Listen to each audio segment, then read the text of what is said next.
Donc l'objectif moi de ma présentation, c'est vraiment de regarder en grande partie donc l'intérêt des sous-types moléculaires dans le cancer du sein. On va reprendre un certain nombre de données, on parlera aussi, on repositionnera le test Prosigna par rapport aux autres tests qui existent, et puis je vous montrerai 3 cas du centre Jean Perrin dans lesquels en fait on a vraiment utilisé les sous-types moléculaires pour prendre notre décision. Voilà, donc on va voir, ça c'est le plan de la présentation. Donc tout d'abord, si on replace le test Prosigna donc par rapport aux autres tests génomiques, donc il fait partie donc avec le test endoprédique des tests dits décentralisés et des tests qui nous donnent une information sur le sous-type moléculaire. C'est le seul qui donne vraiment les sous-types moléculaires. Alors après on a dans le blueprint de MammaPrint une approche des sous-types moléculaires, mais ce n'était pas designé au départ dans la signature, alors que ça l'est dans la signature Prosigna. Donc je vous le rappelle, mais on va le revoir tout à l'heure, qui est une signature à 50 gènes. Donc Prosigna, dans ses particularités, donc c'est un test local, un test sur paraffine, donc avec du matériel dédié, et il y a une intégration des paramètres de taille tumorale et également par rapport à l'envahissement ganglionnaire, il y a 2 échelles en fait. Quand vous avez votre calcul de votre risque, il y a 2 échelles qui vous positionnent ensuite la donnée du ROR par rapport au risque de rechute. Donc, et dans les informations qui sont également données, donc il y a les sous-types moléculaires selon la classification de Perroux et Sorli. On intègre également d'autres paramètres comme un score de prolifération et le résultat est donné donc en 3 variables, bas risque, risque intermédiaire et risque élevé. Alors, dans les données comparatives inter-signatures, on a des données, on va avoir des données prospectives dans une étude qui est faite au Royaume-Uni, mais tout de suite on a une analyse rétrospective de la grande étude Transattack, donc sur une partie de la population sur laquelle on a pu comparer les quatre signatures, et en particulier donc le recurrence score, le test Prosigna et l'IPICLIN, donc sur un total de 774 tests. Cela a été publié dans JAMA Oncologie et qui a montré donc pour les patientes sans envahissement ganglionnaire la bonne performance du ROR, du BCI, de l'EpiClean pour prédire le pronostic et les rechutes tardives. Alors les rechutes tardives, c'est une particularité de cette signature et également de la signature EndoPredict, donc de voir les patientes qui ont un risque de rechute après 5 ans lorsqu'elles n'ont reçu que de l'hormonothérapie, puisque ça a été évalué dans les études ABCSG et Transattack. Donc là, c'est une information qui, à mon avis, est importante à avoir. Simplement, est-ce qu'on pourra l'utiliser, nous, dans notre contexte clinique? Je ne sais pas, puisque si on fait un test moléculaire aujourd'hui et que la patiente présente un haut risque, on va lui prescrire une chimiothérapie. Donc, on ne pourra pas avoir ces données de rechute tardive. Donc, ça serait, en fait, de retester des patientes pour lesquelles on n'a pas fait de test moléculaire au départ, pour savoir si on prolonge ou pas l'hormonothérapie pour ces patientes. Donc ça a été montré dans les études Transattack, dans différentes études, mais également dans la cohorte danoise, où on voit clairement cet impact sur les rechutes tardives, mais également sur le fait d'être luminal B, ce qu'on a sur cette image à droite. Alors, la classification intrinsèque et l'importance du panel. Donc en fait, le test Prosigna est basé au départ sur la classification de Perroux et Sorli, donc qui au départ avait été évalué sur 795 gènes, et donc la volonté d'une équipe de chercheurs a été, si possible, de réduire ce panel de gènes pour arriver à un transcriptome plus simple, et donc sur une 50aine de gènes, ce qui a été fait, donc qui sépare les tumeurs en différentes catégories, donc le phénotype HER2 enrichi, que l'on a ici en mauve. On était avant l'ère du trastuzumab, donc de très mauvais pronostics, qui sont les HER2 positifs RH négatifs, grossièrement, parce que c'est pas totalement concordant. Et puis donc les triples négatifs qu'on retrouverait dans les basal-like, mais là aussi c'est pas totalement concordant avec le profil moléculaire, et là aussi des groupes de très mauvais pronostics. Et puis ce qui nous intéresse, donc les tumeurs luminales exprimant des récepteurs hormonaux, avec les luminales A qui, si on s'en réfère à la classification de Saint-Galen d'il y a 2 ans, sont des tumeurs qui auraient une expression de la progestérone, un BACI67, un HER2 neg bien sûr, et un bas risque moléculaire. Alors que les luminales B présentent au moins un des facteurs, faible réceptivité hormonale, qui 67 élevé, et surtout au risque moléculaire. Le Saint-Galen de l'année dernière a bien renforcé l'importance des signatures moléculaires quand on peut y avoir accès pour bien séparer ces deux familles de pronostics complètement différents, les luminales A et les luminales B. Néanmoins, ce ne sont pas des choses qui sont fixées totalement, et entre luminal A et luminal B, il n'y a pas une frontière, on est toujours dans quelque chose qui est de la biologie, et c'est ce qu'on voit très bien quand on regarde les profils moléculaires, et il y a donc des catégories intermédiaires, et c'est pour ça que la biologie moléculaire va nous donner plus de précision que l'immunohistochimie seule, qui va être moins performante pour cela. Alors, une des choses dont on se sert en routine pour classer une tumeur avec des récepteurs hormonaux en luminal A-like, luminal B-like, c'est-à-dire en très hormonosensible ou en potentiellement chimiosensible, c'est l'utilisation du Ki67. On utilise tous le Ki67, mais il faut savoir que c'est une technique qui reste non standardisée, et donc si elle est mise au point dans un service, il faut faire confiance à son équipe, mais on n'aura pas forcément les mêmes résultats dans une autre équipe, parce qu'on n'aura peut-être pas forcément les mêmes façons de compter, et c'est ce qui ressort de beaucoup d'études, c'est le problème de reproductibilité. Et c'est pour ça d'ailleurs que les recos de Saint-Galen, les dernières recos de Saint-Galen pour le Ki67 disent bien que c'est quelque chose à valider dans son propre service et avec sa cut-off qu'on valide dans son propre service et avec son équipe. Donc je vous disais que ces profils qu'on définit par immunohistochimie en routine ne sont pas concordants à 100% avec le profil transcriptomique, le profil d'expression génique des tumeurs. Et vous avez ici donc les tumeurs RH positives, HER2 négatives en immunohistochimie. Vous voyez qu'une petite proportion d'entre elles vont avoir des profils moléculaires de tumeurs basal-like, de tumeurs HER2 ou de tumeurs normal-like, et de la même façon, des tumeurs triples négatives vont avoir, pour certaines, c'est rare, mais ce qu'on voit en bleu, des profils luminaux ou des tumeurs HER2 positives. Et là, il y en a une grande partie, c'est encore plus net quand on regarde les HER2 positives, RH positives en immunohisto, vont avoir des profils d'expression de moléculaires luminales. Donc Saint-Galen 2013 avait donné des guidelines assez clairs en immunohistochimie pour essayer de définir, c'est ce que je vous disais, avec la progestérone, avec le Ki67, avec à l'époque des cut-offs entre 14 et 20. Et ce qui est important à retenir dans ces recos et dans ce qui a été redonné plus récemment, c'est la reconnaissance de la supériorité des signatures moléculaires, bien sûr si elles sont disponibles dans le pays où la patiente est traitée.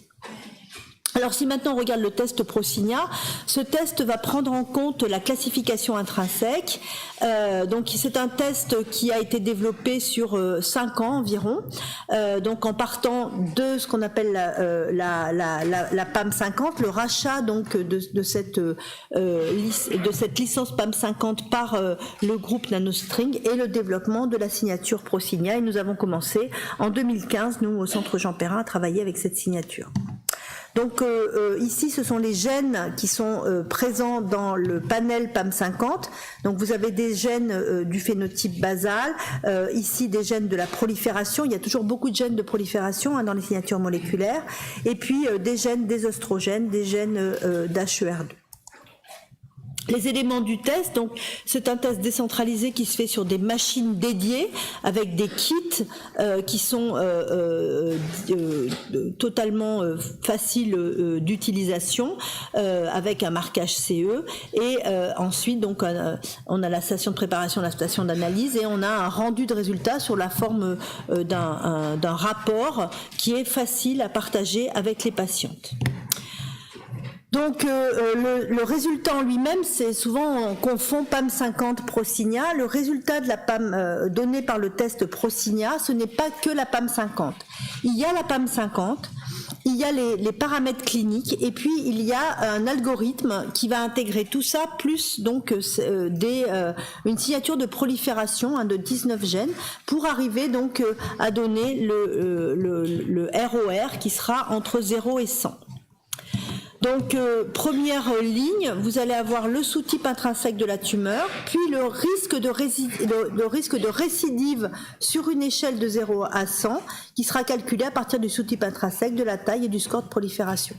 Puis ensuite on aura donc le risque de récidive à 10 ans avec la classe de risque dans laquelle on intégrera en plus donc le statut ganglionnaire et l'échelle sera différente selon le statut ganglionnaire et donc il y aura très clairement écrit pour pouvoir discuter avec la patiente donc la probabilité de rechute à distance. Alors donc je vous ai dit tout à l'heure, cette signature va apporter l'information sur les sous-types moléculaires et on va voir qu'en clinique c'est quelque chose qui peut être assez important.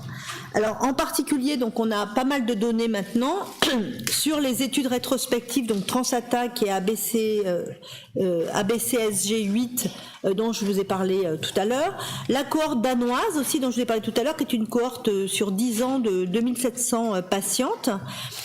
Et puis des données en chimiothérapie néoadjuvante et des études de Decision Impact. Alors, si on regarde déjà donc une analyse combinée qui a regroupé en fait les patientes de Transattack et des essais autrichiens. Et on voit donc que déjà dans cette étude, qui était des études d'hormonothérapie pure, de comparaison d'hormonothérapie, la grande majorité du profil moléculaire de ces patientes, c'était luminal A ou luminal B. Donc il y avait très très peu de basal-like ou d'HER2. Et quand on regarde donc chez les N- ou chez les N+, on voit ici que la survie... la DRFS, donc la survie sans rechute, va être bien meilleure chez les luminal A que chez les luminal B, aussi bien dans les N- que dans les N+. Donc on voit ici l'importance de ce sous-type moléculaire pour l'établissement du pronostic. Et y compris, là je vous ai pas mis les courbes, mais même dans les patientes avec un plus fort envahissement ganglionnaire, plus de cas de ganglions, on avait quand même une différence assez significative. Néanmoins, c'est des patientes qui vont bien sûr beaucoup moins bien, puisque les luminal A avec plus de cas de ganglions, il y a quand même presque 70% de rechute à 10 ans, mais il y en a 68% pardon, sans rechute à 10 ans versus 38 pour les luminal B. Alors quand on regarde dans les deux grands essais ABCSG8 et ATTACK, on voit que la répartition est tout à fait similaire entre les deux études, donc on pouvait tout à fait les pouler sur le plan méthodologique pour arriver à ces courbes. Alors là, c'est dans Transattack. Là aussi, dans Transattack, donc c'est le pourcentage de rechute à distance, donc tardive. Et vous voyez la différence très nette entre les luminal A et les luminal B qui rechutent plus donc après 5 ans. Si on regarde en termes de ROR, on voit une distribution aussi avec les faibles ROR qui ont très peu de rechute. Alors ça représente pas une proportion très importante de patientes, mais il y a un très faible risque de rechute à 10 ans versus celles qui ont un risque élevé, qui ont 16% de rechute. Là, c'est les données de la BCSG, donc sur les rechutes tardives. Et vous voyez que dans la BCSG, on peut avoir des rechutes, on peut les calculer jusqu'à 15 ans. Et là aussi, on voit une différence nette, avec un plateau, entre les luminal A et les luminal B. Et c'est vraiment à 10 ans, après 10 ans, la différence ne devient plus très importante. Alors si on regarde maintenant donc les données dans la cohorte danoise, donc la cohorte danoise, il y avait à peu près la moitié de N- et de N+. Toutes les patientes qui étaient considérées haut risque, RH positive, allaient être traitées, et elles ont toutes été incluses après dans une analyse statistique avec des études assez tardives, puisqu'on pouvait avoir un suivi à plus de 10 ans dans cette population. Alors là aussi, ce qui était intéressant, c'est, là je me focalise aussi sur les sous-types moléculaires. Dans les N-, 1 ganglion, 2 ganglions, 3 ganglions, on voit à chaque fois que, quel que soit le statut ganglionnaire, en fait, dans cette étude, les luminales B ont plus de rechutes, ont une moins bonne survie que les patientes luminales A. Ensuite, et je vous montrerai ça dans les cas cliniques, c'est l'intérêt des sous-types pour regarder les patientes à risque intermédiaire. Donc ici, on voit, quand on regarde en termes de survie, ça c'est les données de Pratt, on voit ici donc les luminales A qui vont bien, les luminales B ou les non-luminales qui sont celles qui ont le moins bon pronostic, et en fait dans cette étude, dans ce groupe intermédiaire en termes de survie, on a des luminales A, des luminales B et des non-luminales. Et en fait, quand on est dans ce groupe intermédiaire, on va vraiment regarder comment est classée la patiente pour prendre sa décision thérapeutique. Et par exemple, ici, on a une patiente à risque intermédiaire, d'ailleurs risque intermédiaire assez haut, qui est en plus luminale B. Cette patiente-là, on va l'orienter vers de la chimiothérapie. Alors, les sous-types moléculaires ont été regardés aussi en néoadjuvant. Et ça va être assez intéressant. Alors on a plusieurs études. Alors d'abord des études, là c'est pas du néoadjuvant, mais on voit que les patientes qui, c'est une étude danoise également, les patientes qui étaient luminale A, luminale B ou basal-like, si vous regardez la DFS ou la survie globale, on voit en fait que on a un bénéfice de la chimiothérapie dans les sous-groupes lumino B et basal-like, alors qu'on n'a pas de différence pour les lumino A. Donc on a vraiment un meilleur bénéfice pour ces patientes. Et donc on a des données en néoadjuvant. Donc on a l'étude néopal, donc létrozole et palbo versus une chimiothérapie en néoadjuvant pour des cancers du sein lumineux. Donc là le design de l'étude, donc on diagnostiquait une tumeur de stade 2 à 3. La patiente était RH positive, HER2 négative. Elle recevait un test Procinia. Si ce test montrait que la tumeur était non luminale, elle était exclue de l'étude. Et les luminales A et les luminales B avaient une randomisation 1:1, soit dans un bras létrozole plus palbo versus un bras FEC docétaxel. Et ensuite, donc, il y avait la chirurgie après 19 semaines de traitement. Et en fait, dans ces études, de même que cette étude ici, qui est l'étude Coraline, qui est à peu près le même principe, de randomiser des patients. Donc là, c'était des PAM 50 luminal B qui recevaient soit de la chimiothérapie, soit létrozole plus ribocyclib. Donc c'est exactement la même philosophie. Et qu'est-ce qu'on voit ? On voit dans ces études, en fait, que on a plus de PCR dans les luminales B, et si on regarde que donc ça c'était les compilations des études de Pratt, si on regarde que les tumeurs RH positive, HER2 négative, on voit que les luminales B ont plus de réponses que les luminales A qui en ont très très peu. Et bien sûr les sous-types habituels basal-like et HER2 enrichis, donc moléculaires dans des populations RH positive, HER2 négative, avaient encore des taux encore plus importants. Alors, on a également une étude qui s'appelle l'étude Pamela, qui, elle, regardait 18 semaines de trastulapatinib plus létrozole ou tamoxifène, donc en néoadjuvant, sur des tumeurs qui étaient HER2 positives. Donc, elles avaient une PAM 50 à baseline, une à 2 semaines, et ensuite, on évaluait après la chirurgie. Et là, ce qui était très intéressant, c'est qu'en fait, dans cette population, donc qui est HER2 positive en immunohistochimie. Il y avait une petite proportion de la population qui n'était pas HER2 enrichi, en biologie moléculaire. Néanmoins, ceux qui ont le plus de PCR, c'est les HER2 enrichis en biologie moléculaire, PCR dans le sein ou dans le sein et dans le creux axillaire. Et quand on regarde la PCR dans le sein en comparant tous les sous-types, on voit que les luminales A, il y avait quand même 22 patientes, n'ont aucune réponse pathologique complète, alors qu'on est à 40,6 pour les HER2 enrichis. Donc cette étude avait montré que ce sous-type moléculaire HER2 enrichi était un très fort prédicteur de sensibilité à un double blocage, puisque là il n'y avait pas de chimiothérapie, pour des patientes HER2 positives. Donc on voit ici une utilité clinique du test Prosigna et des sous-types moléculaires où on peut vraiment identifier des patientes luminales A avec une maladie qui ne vont pas avoir besoin de chimiothérapie parce qu'elles ont un très faible risque de rechute à 10 ans. D'autre part, des patientes qui vont pouvoir bénéficier de la chimiothérapie en N+, ou en N-, qui vont avoir un ou plus de facteurs de risque grade 3, N1, T2 ou progestérone négative, et puis donner une information sur le risque de rechute tardive et donc la prolongation d'une hormonothérapie après 5 ans.